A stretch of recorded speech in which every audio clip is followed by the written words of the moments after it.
Hi everyone, my name is Kate House. Welcome to my channel. If you're new here, welcome. Please remember to like and subscribe so you can continue on listening to more books that I have read and are reviewing, or that you'd like to hear me talk about. And welcome if you're already subscribed. Welcome in. So to get in the overview of this video, we will be discussing some of the books I have read and am currently reading and giving my opinion about them. So, and then after I finish discussing the books, I will be reminding people how we can create a healthy reading habit.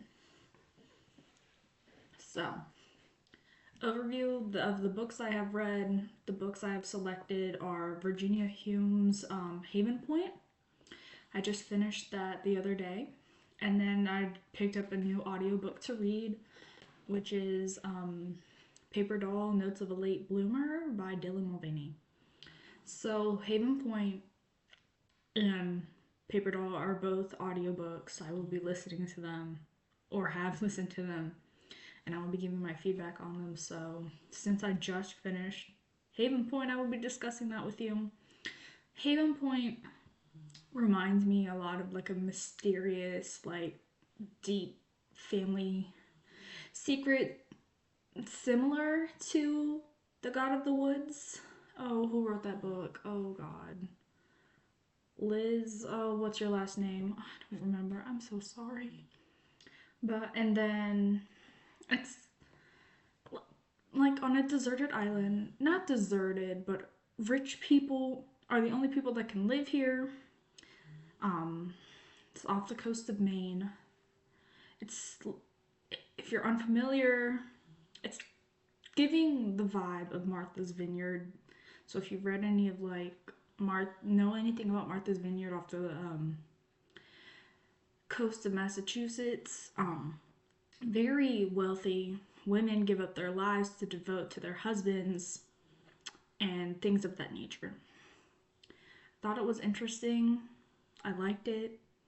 I probably wouldn't read it again, but I recommend it for those who are interested in that kind of book. Virginia Hume wrote that book, if I haven't mentioned that already. And then there is Paper Doll, A Notes from a Late Bloomer by Mulvaney. So once I finish an audiobook, I start a new one so I can engage in my work. So I find the structure of this book, listening to it, it's very tedious. I don't mean in a rude way. I think what she talks about is a very difficult topic to discuss, since there isn't much to discuss about. There weren't as many resources for her to discuss about what she opens up in the chapter of the book.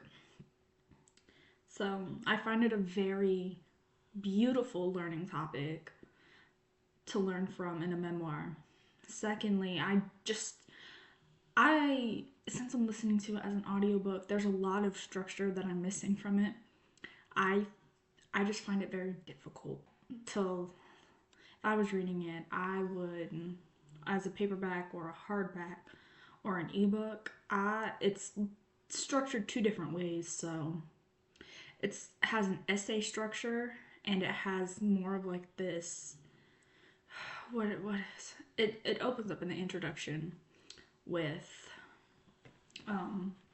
very much like, it's got this very like Gen Z open style of writing text messages and a vibe, and the tone of it is something I would call informal. It doesn't make me want to not read it. I think the story that is being told is worth reading. I just don't like the structure of it. And that is my problem with it, is the structure. Which we can all agree kindly in the comments.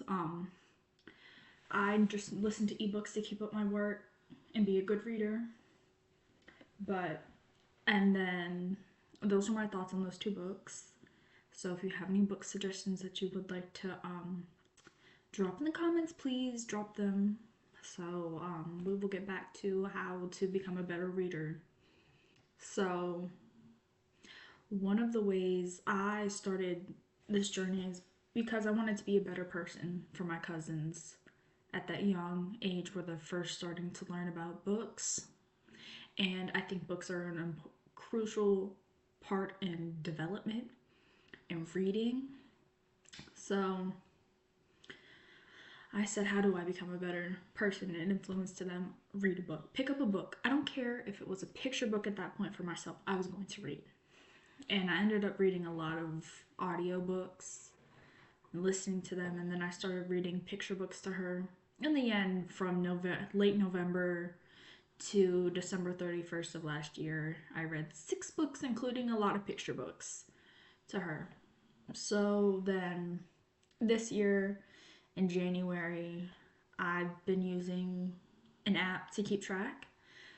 Book apps such as Goodreads and Fable, or whatever means you want to allow yourself to keep track of reading, is a beautiful way. If you're in favor of pen and paper, go for it. I don't know what ways you find, or whatever way you find comfortable reading, which is perfect, because we need healthy readers.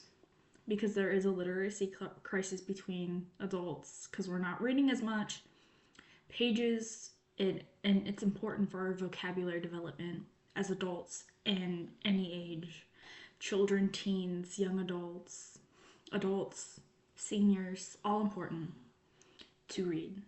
Whether it be for work, leisure, school, we have to find the time. Habits don't start unless you continuously do them every day for 30 days. And it's just picking up reading a chapter a day. Just a chapter. Or reading for 10 minutes. Chapter, reading for 10 minutes, reading for 5 minutes. Read a newspaper article, read an article, read a picture book. Look at the pictures, analyze pictures. I'm not here to critique, I'm just here to give advice. So there are a lot of good authors I would pick from. Right now we're in a very big Eric Carle phase. I like the pictures of Eric Carle and his illustrations. I have a very strong bias for Eric Carle. I grew up on him, and I think his artwork is fabulous. Writing literary classics like The Very Hungry Caterpillar, which is always a staple in a preschooler's life.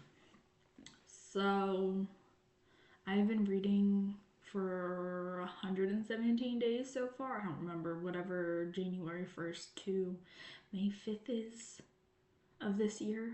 I've read every day a chapter, an audiobook, listen to it. I find it very important to myself to continue this reading, and because I am very much somebody who likes to keep up a streak. I always view myself to be a very successful when it comes to my reading, and I don't want to lose my 100-day streak that I worked very hard for.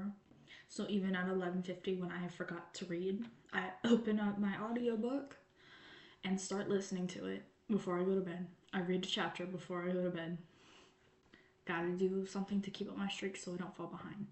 And resources, if you don't know where to find resources. Public libraries are always a great start. And if you don't have many in your area, I am fortunate enough to have a very large library network where I live. There are schools. They provide library resources. If that isn't an option, I would recommend thrifting for books. I have found very new books and just picked them up. I found Lessons in Chemistry, The Hunting Wives, Outlawed, all very new books published within the last 2 years. Beautiful condition. I got them for a couple bucks at my local thrift store. So if we don't know where to find your options, we just gotta start somewhere.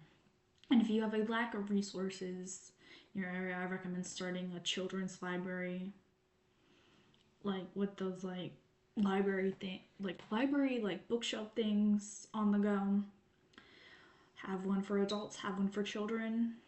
Uh, Take a book, give a book. I think it would be very beneficial in those communities. But that was, oh, I've yapped for a while. Those are my opinions that I have gifted. Um, Remember to like, subscribe, comment any books you would like me to read and give my opinion on, and I will be back to that. So thank you for joining me, and hopefully we will see you next video. I'm Kate House.